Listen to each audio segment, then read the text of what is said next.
Good morning, my name is Chris and today I'd like to talk a little bit about the physical withdrawal symptoms we get when we're first quitting smoking, how to manage them, how to deal with them, how to make them just suck a little bit less. It is early morning. We are down by the water's edge. The sun is shining. The birds are singing. I'm 21 months and a few weeks since my last cigarette, and I honestly feel better than I have felt in my whole entire life. That is no lie. That is no exaggeration. I am feeling good this morning, and I do hope you are too. Although, having said that, if you found this video because you are in the early stages of quitting smoking, because you are going through the withdrawal process, I'm going to take a little guess that you're not feeling quite as good as you'd maybe like to be. But hopefully by the end of this video we'll have gone through some things that can help you to make this process easier and to make it feel just a little bit better. If you have suggestions for things you'd like me to talk about in future videos, please do let me know in the comments down below. A few weeks ago, my YouTube friend Jordan asked me, Chris, can you make a video on identifying and dealing with the withdrawal process? I was like, yes, absolutely I can. And then one or two things got in the way. Last week I was out in Liverpool making the Beatles video, other things happened, but look, we got here eventually. I'm sorry that this one is late, but we are going to do it, and we're going to do it right now. If you're in, let's go. Look, before we get into this, there are two very important things that I need you to know. One is that the withdrawal symptoms from quitting smoking do not last, and they do not last long. Especially not compared to the lifetime of freedom, of happiness, of health that we get on the other side of this process. The other thing that is important to remember is that the withdrawal stage of quitting smoking is not dangerous. Nothing bad is going to happen to you. I know when I first quit, and I was like, well, this isn't right because I feel worse now than when I was smoking. So clearly something is wrong. I'm ill. I need to go to the hospital. I was just going through the withdrawal stages. Nothing dangerous is going to happen. Yes, the worst of the withdrawal stages can feel pretty intense, which is why we're talking about them today. But most of the time they are just uncomfortable, unpleasant. So if you are only thinking of quitting smoking, don't let this put you off, because it does not last and it is not always so intense. What's happening? What's happening is that we spend year after year, day after day, hour after hour, polluting our bodies, choking ourselves, destroying ourselves. There is no other way to put it. When we smoke, we are physically destroying ourselves. The human body was not designed to take in all the chemicals and toxins from a cigarette. But because we're doing this all the time, day in, day out, hour after hour, our bodies just don't get even a fighting chance of making a recovery, because as soon as it starts, we smoke another cigarette and there we are again. The good news, and there's always good news when it comes to quitting smoking, the good news is that when we do finally quit, our bodies spring into action very, very quickly and get to work healing all that damage, repairing ourselves, cleansing, detoxing. But because we spent so long feeling the way we feel as smokers and thinking that is the norm, this huge upheaval as our body springs into action, it comes as a shock to the system. Everything is focused on repairing that damage, and this manifests itself in certain withdrawal symptoms, which we are going to get into now. The first and most obvious symptom that we get when we are quitting smoking is that we get this terrible persistent cough that could last for weeks, and it's a lot more persistent probably than the one that we had when we were smoking, which seems illogical and, to be honest, totally unfair, right?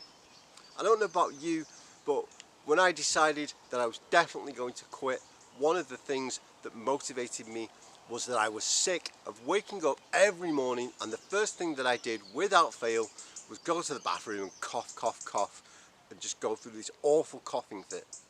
So I thought, when I quit, I will no longer cough. And then for weeks afterwards, I would still be coughing. Maybe not as extreme as I did when I smoked, but all the time, like this constant, all the way through my day. And I thought, this is totally unfair, and this totally sucks. But when you think about it, which I've done a lot, when you think about it, this cough is a positive thing. When we are smoking, the coughing that we do barely scratches the surface of getting all that gunk out of us, because no sooner have we coughed up a bit of that stuff, we smoke again and put more in, so we never get rid of it. When we finally free ourselves from smoking and we start to quit, our body finally has a fighting chance to cough, cough, cough all that stuff up and out of us. So the coughing is good, it's helping us, it's cleansing us. What isn't so good are all the associated symptoms, the physical feelings of, like, we get a sore throat, we get headaches, some people get what is called quitter's flu, where you start to feel run down, you get all the symptoms that you get when you had a bad cold or the flu, and you just feel pretty lousy. Fortunately, there are lots of things that you can do to help this. And look, I'm sorry that these suggestions aren't groundbreaking. I'm not telling you any revolutionary new ideas, just simple, basic stuff that works. Drink more water. Drink lots and lots of water. When our bodies are dehydrated, we feel worse. We don't have as much chance of fighting all those headaches and those flu-like symptoms that we get. Staying hydrated relieves the headaches, makes the cough less intense. And there are millions and millions of benefits to drinking more water. I could, and maybe one day I will, make a whole video on that. What I will tell you, if you go back and look at my early videos from like 2016, when I was just starting to quit smoking, and look at the difference between how I was then and how I am now, I feel a whole lot better, and I attribute at least partly this feeling better to the fact that I've drank more water. It started when I was quitting and I've kept it up. Also, things like being mindful of your diet. It's tempting to comfort eat it, it's tempting to binge on sweets and candies and chocolate and big carb stuff, but that in the long run is only going to make us worse. We'll get the sugar high and then we'll crash and we'll feel worse. Plus, the stuff in that doesn't do our bodies any favours when it comes to combating these withdrawal symptoms. We need the vitamins and minerals and the nutrients from fruit and vegetables and proper food. When we are quitting smoking, it is the time to be kind to ourselves, to give ourselves the best possible chance of getting through this. And just simple changes like just eat a few more fruit and vegetables and drink water gives our body what it needs to deal with this, and then we don't feel so lousy all the time.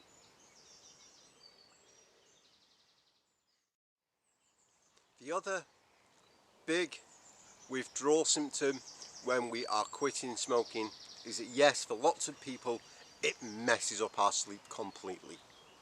For some people, keeps them up all night, bouncing off the walls, can't sleep no matter what. It is 2 o'clock in the morning, Chris, and I've been on YouTube all night because I just can't sleep. Or it's the opposite. You sleep 10 hours right the way round and then you wake up and you go, man, that 10-hour sleep was so exhausting, I now need a 5-hour nap.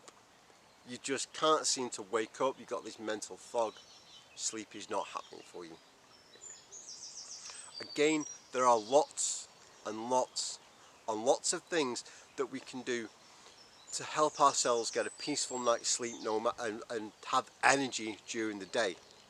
I'm not going to talk too much about those in this video because I've made 2 separate videos exclusively about how quitting smoking affects our sleep. I made one video that you might want to watch if quitting smoking is giving you insomnia. I made another video if quitting smoking is making you tired and fatigued and wanting to sleep all the time. I will put the links in the usual places down below. I'll put one in the little thing that goes across the top. So if you want to go and watch those, you do that. I will wait right here for you. See, here I am where I said I would be. The third biggest group of withdrawal symptoms that we get are those terrible cravings. When, for me, they sort of felt like my skin was crawling, my veins were itching, I was tense, I was stressed, I was irritable. Everything and everyone on the planet just pissed me off.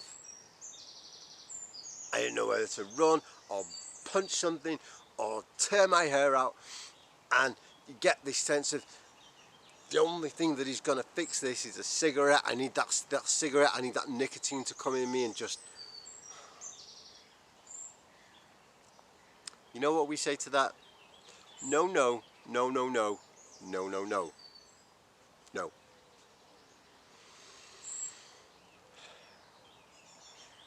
That feeling we get passes, and it passes very quickly. Here's the thing, most cravings for cigarettes last no more than 5 minutes. At a maximum, they last 20 minutes. You and me, we can get through 20 minutes. The length of one of my videos averages 15 to 20 minutes. We can get through a video together. Let's do that and the craving will subside.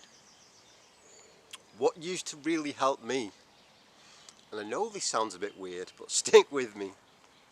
What really used to help me was that I would visualize, when I was going through a craving, I would close my eyes and I would visualize that this feeling I had was all the poison that I put into me through cigarettes. It was starting to bubble beneath the surface of my skin and eventually like ooze out and evaporate into the air and be gone.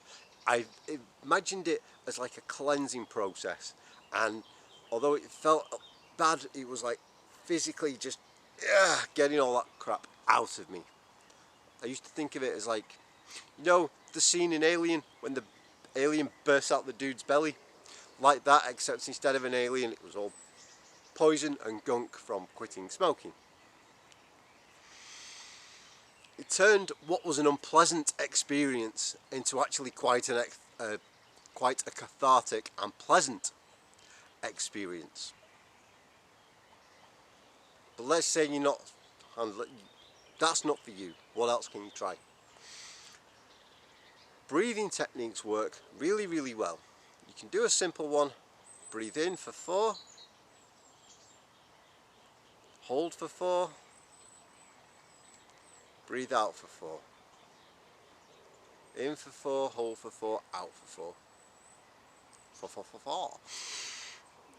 Doing that does 2 things. One, your brain is focused on the counting, is focused on the breathing.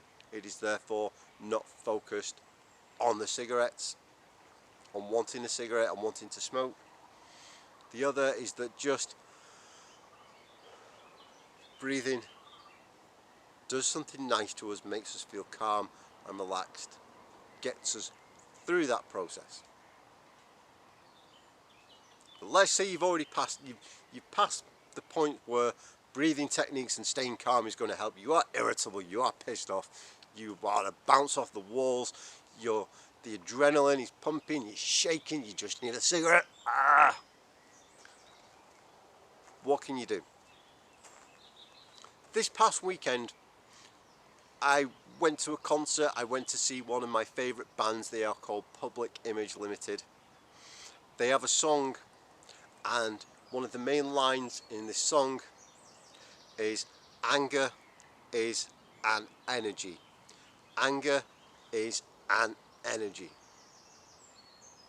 We can use that when we start to get irritable and stressed and tense.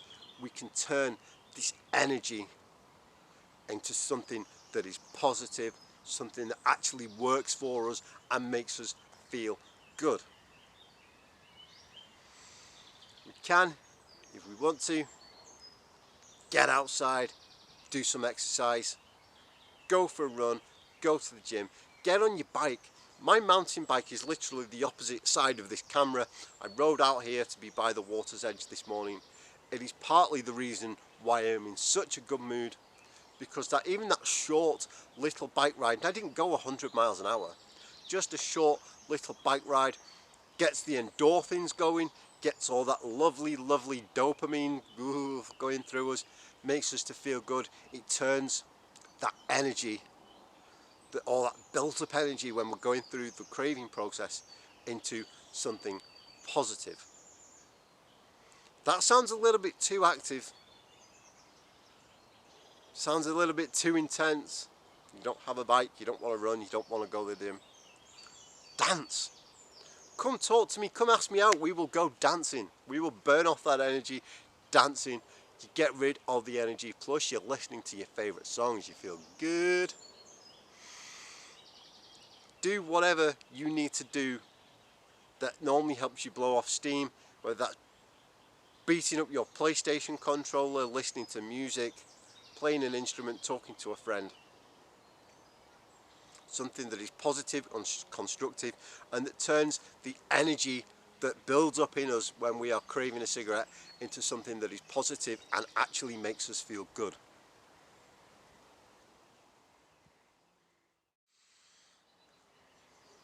What all this comes down to is simply this.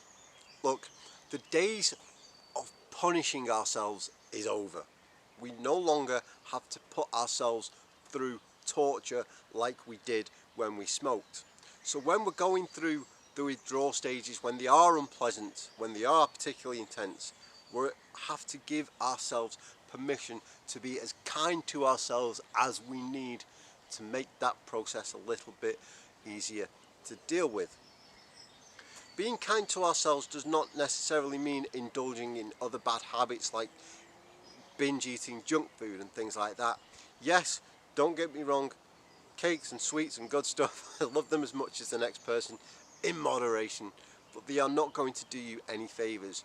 Your body needs all the help it can get to flush all that crap out, and then you can start to feel good. If one of the problems is that you're tired and fatigued, it is perfectly okay to just take a day to just sit and watch Netflix or whatever you want to do, to just give your body that chance to rebuild some energy and to go through that process. If you are feeling tense, stressed, irritable, know that it's not you, it's not the other, it's not necessarily the situation you're in, it's what you are going through. You don't have to take it out on somebody else. You can go dancing, go exercise, go paint a picture, whatever makes you happy. That's what this is about. We quit smoking to become happy, because I deserve it, you deserve it, we deserve it. I hope in some way this has been helpful to you.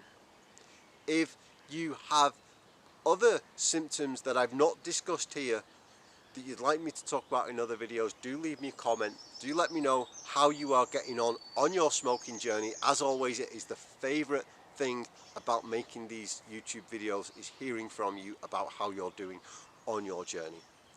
Like, share and do subscribe for more videos more or less every week. I wish you every success on your quit journey, and I will see you next time.